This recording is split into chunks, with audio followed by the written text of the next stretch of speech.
Сангийн яам үзүүлж байна. 2019 оны эдийн засгийн зарим үзүүлэлт онцлог үйл явдлууд. Монгол Улсын эдийн засаг 2019 оны 4-р улиралд 5.1% өсөлттэй байна. Өрхийн орлого сүүлийн 3 жил тасралтгүй өсөж байна. Эдийн засгийн өсөлт орлогын оновчтой хуваарлалт, цалин тэтгэвэр тэтгэмжийн өсөлт үүнд голлон нөлөөллөө.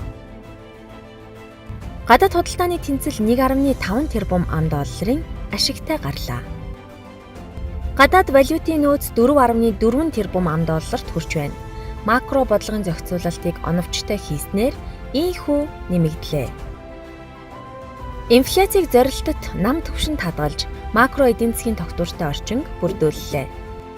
Зээлийн хүү 3 жилийн хугацаанд 1.71%-аар буурч, хөрөнгө оруулалтын дотоод орчин сайжирлаа.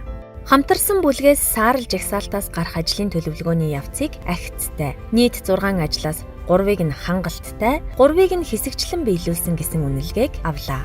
Ирээдүйн өв сангийн хуримтлал 636.7 тэрбум төгрөгт хүрээд байна. Сангийн хөрөнгийг олон улсад баримталдаг зарчмын дагуу удирдаж байна. 2019 оны нэмэгдсэн үртгийн албан татварын 20%-ийг буцаан олголоо. 2020 оноос эхлэн улирал бүр олгохоор болж байна.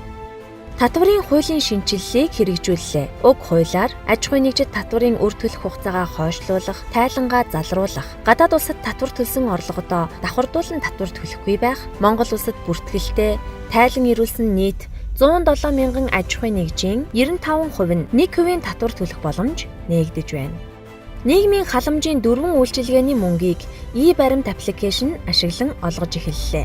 Төрийн сангаас 38,453 иргэнд e-баримтад бүртгэлтэй дансанд нь тэтгэвэр тэтгэмжийг нь шууд олголоо. Олон улсын валютын сан болон JICA-гийн хамтарсан 5 дугаар баг хуралд оролцлоо. Бүс нутгийн эдийн засаг, төсөв санхүүгийн шинжилэл, тогтвортой хөгжлийн зорилт уулзалтын гол сэдэв байлаа.